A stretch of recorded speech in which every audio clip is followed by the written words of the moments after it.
Salut à tous, c'est Greg pour l'Actu Gamer. Si t'es fan de jeux vidéo, t'es au bon endroit. Cette semaine, on va parler de NBA 2K25. C'est le 10 juillet dernier que 2K Games, éditeur du mastodonte de basket vidéoludique de NBA 2K, a révélé sur son site officiel quels seront les athlètes qui illustreront les jaquettes des différentes éditions du prochain opus à venir, à savoir NBA 2K25.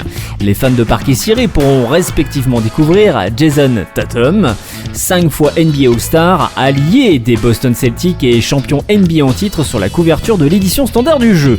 Il sera également présent sur la jaquette de l'édition All-Star aux côtés d'Aja Wilson, championne WNBA en titre et allière des Las Vegas Aces. Alors celle-ci sera aussi présente seule cette fois sur la couverture de l'édition WNBA, un titre exclusif de GameStop uniquement disponible aux États-Unis et au Canada.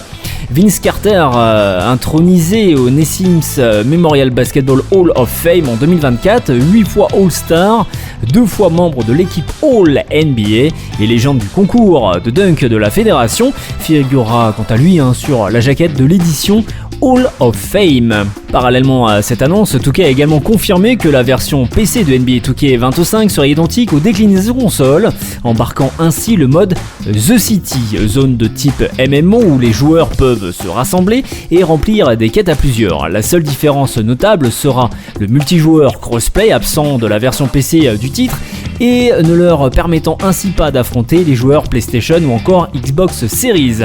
Une annonce qui rassure les joueurs, les mêmes très déçus du traitement de NBA 2K24, délesté d'une partie du contenu du jeu qui avait descendu le titre sur Steam, lui donnant ainsi une note extrêmement négative.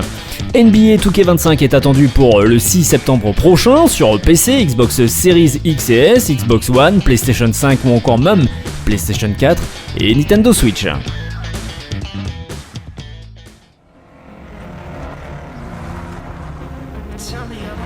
Et pour clôturer l'actu gamer, on va parler de Test Drive Unlimited avec Solar Crown. Comme dans tous les jeux de course qui se respectent, c'est la conduite qui nous intéresse en premier lieu et dans Test Drive Unlimited Solar Crown, cet aspect trouve un bon entre-deux simulation et arcade. Assez flexible, le gameplay est permissif et ne sanctionne pas le joueur à la moindre erreur. Même avec toutes les assistances désactivées et au volant de véhicules puissants et grincheux, le jeu n'est pas punitif pour autant. En jouant avec un volant, les sensations sont bonnes et le retour de force est agréable et bien dosé. Tout comme les changements de vitesse d'ailleurs, qui eux aussi sont assez fluides et naturels. Ce qui pêche néanmoins, ce sont les animations à la première personne. Notre personnage ne bouge que très peu ses mains sur le volant, et ce même lorsque l'on braque ou contre-braque à l'extrême. Un défaut qui gâche fortement l'immersion en forçant certains à changer de caméra.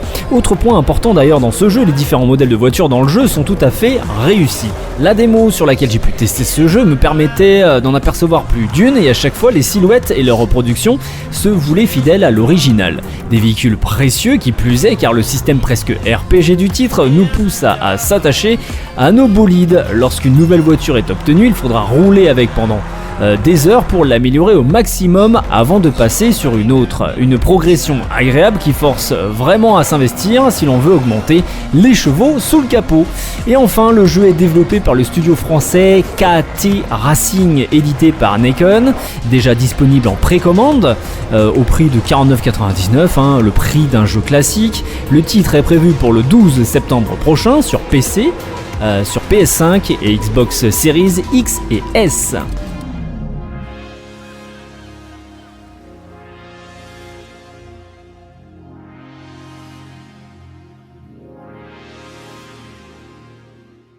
C'était Greg pour l'Actu Gamer, bon game et à la semaine prochaine.